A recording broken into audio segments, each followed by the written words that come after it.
আর এদিকে আবার স্বমহিমায় হুমায়ুন কবির আম জনতা উন্নয়ন পার্টির সুপ্রিমো বিজেপিকে হুমকি হুমায়ুন কবিরের বিজেপি নেতাদের জীবন্ত পুঁতে দেওয়ার হুমকি দিলেন তিনি। কি বলেছেন শুনুন। 101 কিলোমিটার দূরে যে বিজেপির নেতা আসবে তাদেরকে জেসিপি দিয়ে 10 ফুট করে গর্ত করে জীবন্ত পুঁতব। আমি হুমায়ুন কবির জীবন্ত পুঁতব। সে বিজেপি আসুক, আরএসএস আসুক, আর তৃণমূলের চটি চাটারা আসুক, যে আসবে আমি হুমায়ুন কবির বেঁচে থাকতে যতক্ষণ আল্লাহ আমাকে হায়াতে রাখবে, বাবরি মসজিদ যে এনএইচ এর ধারে হচ্ছে, কাজ চলছে, কাজ চলবে, কোন মামার ক্ষমতা নাই, কোন বিজেপির ক্ষমতা নাই, কোন টিএমসি চটি চাটার ক্ষমতা নাই আমার বাবরি মসজিদের কমপ্লেক্সের 1 কিলোমিটার দূরে বাবরি।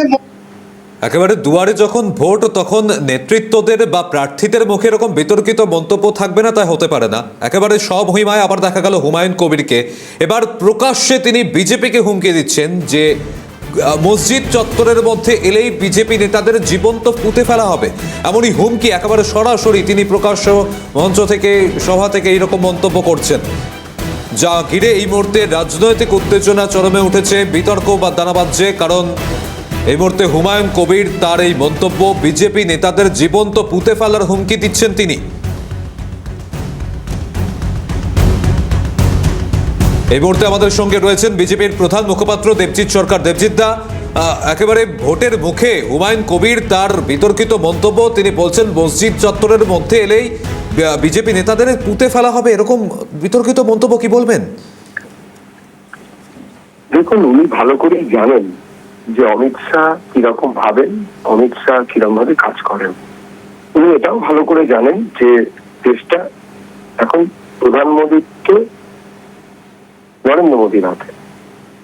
এখন কিন্তু মনমোহনী দেশ চলছে না, এখন মোদীর দেশ চলছে। সুতরাং এইসব কথা উনি বলছেন বাজার গরম করার জন্য, এবং ওনার মার্কিন তৃণমূলের নেত্রী মমতা বন্দ্যোপাধ্যায়ের নির্দেশে। এসব বলে লাভ হবে না। বিজেপি অব্দি যেতে হচ্ছে কেন, একটি নির্দিষ্ট রাজনৈতিক দল নয়, পশ্চিমবঙ্গের বাঙালি যারা বহুত্ববাদে বিশ্বাস করে, যারা বিশ্বাস করে যে এই রাজ্যে ভাগ, এই পুরো রাজ্যে কোন রকম ভাবে এই ধরনের বৈরী মনোভাবাপন্ন কোন জিনিসকে যারা সহ্য করবেন না, তারাই এর ব্যবস্থা নেবেন। বাবরি মসজিদ এই বিষয়ে যা বলার এর আগেও বলা হয়েছে। 1000 মসজিদ পশ্চিমবঙ্গে আছে, আরো 1 লক্ষ মসজিদ হতে পারে, তাতে কারোর আপত্তি করার নেই। কিন্তু একজন বিদেশি আক্রমণকারীর নামে মসজিদ তৈরি করা, এটাতে আমাদের আপত্তি, সাধারণ বাঙালির আপত্তি। এ বিষয়ে ভোটের পরে যা হবার হবে। ধন্যবাদ দেবজিৎ দা। বিজেপির প্রধান মুখপাত্র দেবজিৎ সরকার ছিলেন আমাদের সঙ্গে।